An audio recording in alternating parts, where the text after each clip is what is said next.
Assalamualaikum warahmatullahi wabarakatuh. Perkenalkan, kami dari kelompok 9 IKMB 2019. Pada kesempatan kali ini akan mempresentasikan hasil diskusi kelompok kami mengenai materi teknik pengumpulan data kuantitatif.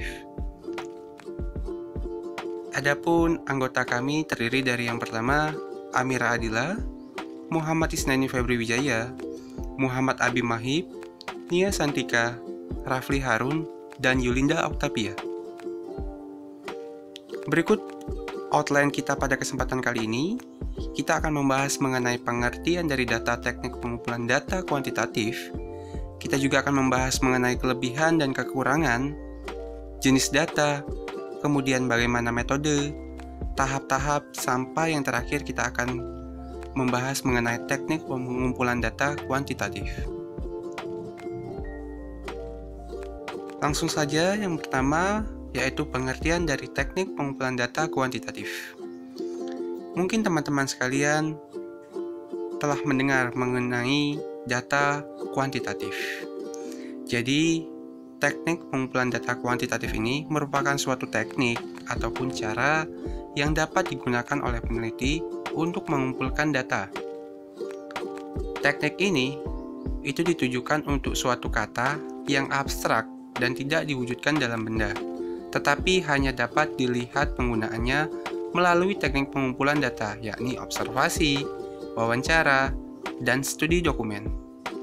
Penelitian kuantitatif juga itu lebih condong digunakan untuk pembuktian suatu fenomena ataupun hipotesis, yang mana pendekatan kuantitatif ini itu cenderung mensimplifikasi permasalahan dengan mengubah fenomena menjadi angka yang kemudian bisa dianalisis menggunakan statistika. Berikut merupakan kelebihan dan kekurangan teknik pengumpulan data kuantitatif. Kelebihannya diantaranya yaitu penelitian lebih berjalan secara sistematis, spesifik, jelas, dan terperinci.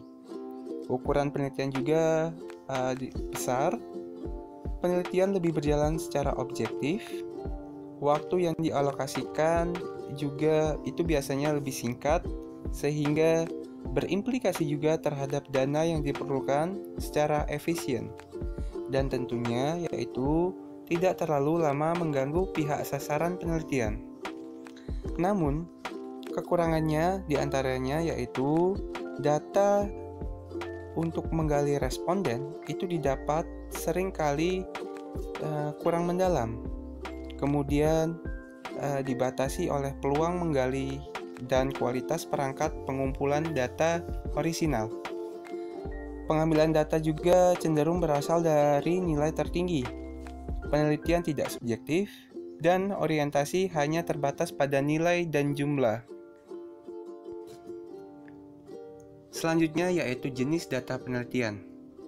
Data merupakan bentuk jamak dari datum, yang berarti keterangan yang menggambarkan persoalan atau hasil pengamatan dari ciri atau karakteristik populasi maupun sampel, dan seringkali dalam bentuk angka.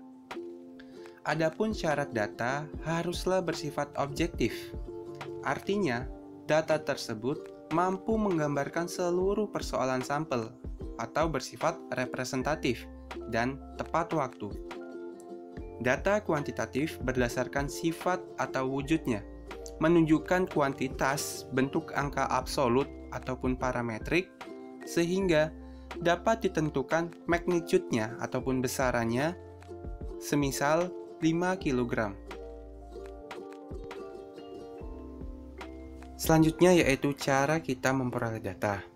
Yang pertama, data numerik, di mana di dalam data numerik ini terdiri dari dua data, yaitu data diskrit dan data kontinu. Di dalam data diskrit itu diperoleh dengan cara menghitung atau berdasarkan perhitungan. Sedangkan data kontinu itu diperoleh dari hasil pengukuran. Kemudian ada juga yang namanya sumber data. Di dalam sumber data ini juga terbagi menjadi dua, yaitu data primer dan data sekunder. Data primer itu diperoleh secara langsung, artinya berdasarkan pengukuran, menghitung sendiri, dalam bentuk angket, observasi, dan lain sebagainya. Sedangkan Data sekunder itu diperoleh secara tidak langsung, artinya bisa berupa dalam bentuk laporan, profil, kemudian buku pedoman, dan lain sebagainya. Kemudian ada juga yang namanya waktu pengambilan data. Nah, di dalam waktu pengambilan data ini dikenal dengan dua jenis data, yaitu data cross-sectional dan data time series. Data cross-sectional itu waktu pengambilan datanya sesaat ataupun dipotret sekali. Sedangkan data time series itu waktu pengambilan datanya dipotret beberapa kali dengan jangka waktu yang berbeda. Kemudian dikenal juga yang namanya skala pengukuran data, di mana terdiri dari 4, yaitu skala nominal, ordinal, interval, dan juga rasio. Ketika berbicara mengenai penelitian kuantitatif, setidaknya ada 8 metode yang bisa kita lakukan. Yang pertama adalah metode deskriptif, di mana metode ini merupakan suatu pencarian fakta menggunakan interpretasi yang tepat.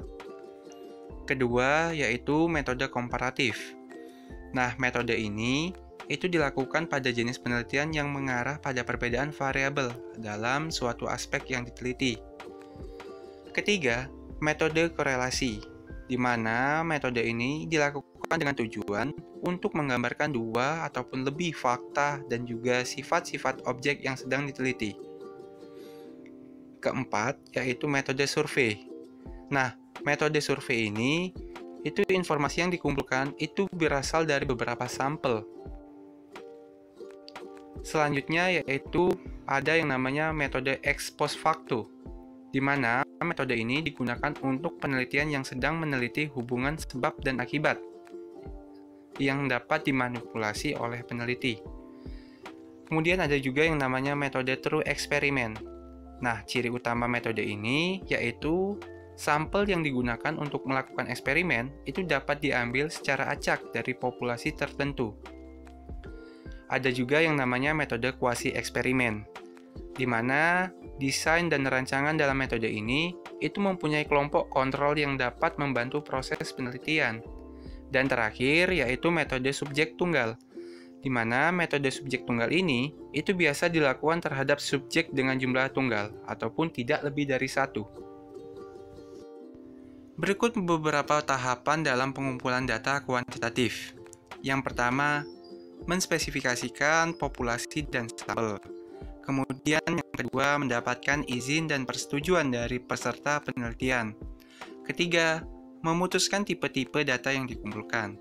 Keempat, menempatkan, memodifikasi, ataupun instrumen yang membangun yang menyediakan maksud-maksud yang ingin dicapai. Dan terakhir, yaitu pengumpulan data kuantitatif sebenarnya.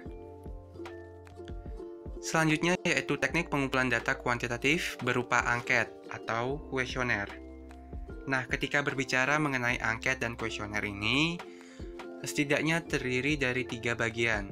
Yang pertama, kuesioner terbuka, kuesioner tertutup, dan kuesioner campuran.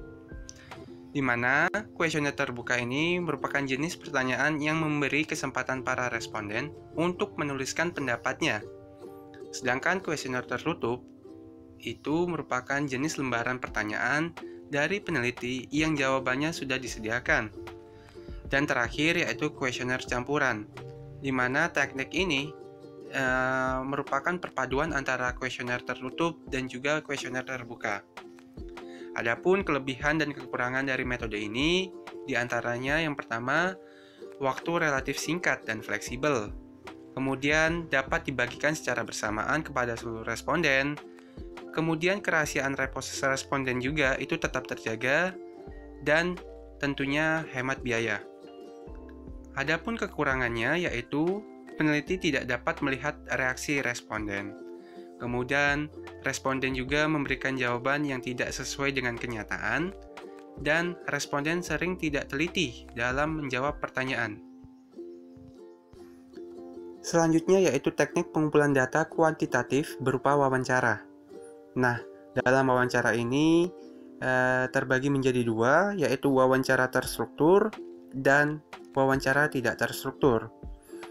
Wawancara terstruktur itu dilakukan dengan memperhatikan unsur 5W plus 1H tanpa berkembang menjadi pokok pertanyaan yang lain.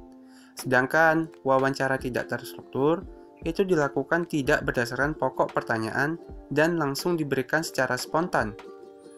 Adapun kelebihan dan kekurangan dalam metode ini, yaitu pertama kelebihannya yaitu memungkinkan peneliti untuk mengklarifikasi jawaban yang ambigu dan informasi bisa dapat ditindaklanjuti, dan tingkat respon tertinggi dalam penelitian survei. Adapun kekurangannya yaitu tidak praktis saat memiliki populasi sampel yang besar, dan tentunya akan memakan waktu dan biaya yang mahal.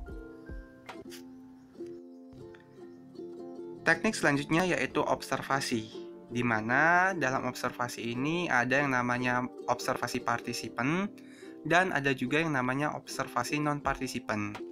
Bedanya yaitu kalau observasi partisipan itu peneliti terlibat dalam kegiatan sehari-hari orang yang sedang diamati ataupun sumber penelitian.